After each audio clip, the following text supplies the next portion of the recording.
Hey, this is Victor Antonio. Just a quick note. I posted this quote that the word sales and process should be divorced, and I wish it followed because, the sales process is never a clean process because it never follows a process. Why? Well, humans are not sequential machines. We don't do one, then two, then three, then four.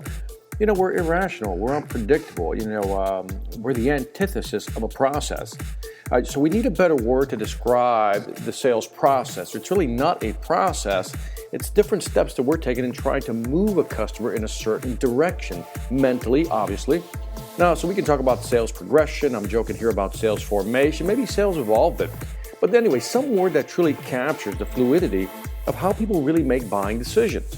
And this quote, the catalyst for this quote came from a gentleman who insisted that his sales process was better than anybody else's, that this was the ideal sales process, which to me is just really a stupid comment, if I can be so blunt. See, a sales process that works really depends on the context, on the who we're talking to, when are we talking to them, and what are we talking about? Is it a big sale? Is it a small sale? Is it a simple sale? Is it a complex sale?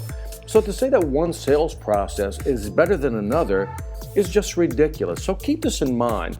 When somebody's promoting a sales process, you need to ask yourself, that's fine, that may work in certain places, in certain contexts, but will it work in mine? In other words, when I'm talking to a customer, does the process really work?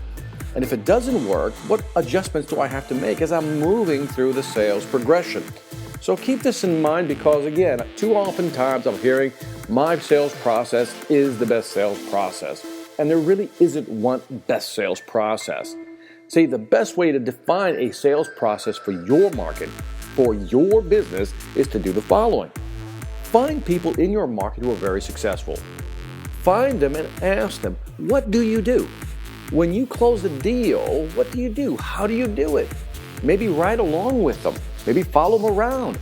Learn what it is they do because apparently these folks who are successful in your business, and you know who they are, these are the people that are always killing the quota, always knocking it out of the park. Ask them. They have the answer. They have the real sales process for your product or service. So again, there is no ideal sales process. When you talk to the veterans, what they'll tell you is, look, I've adopted a process, but then I've adjusted it, molded it to fit my product or service and how I sell. Now that's key. They molded it to fit how they sell. Every sales process should come with a label saying, please tailor according to your personality.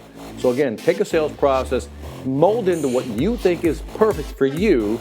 And again, there's nothing wrong with asking other people to give you advice on how they're selling the product or service so maybe you can get better at selling. This is Victor Antonio with a quick note just thought I'd share with you. Take care.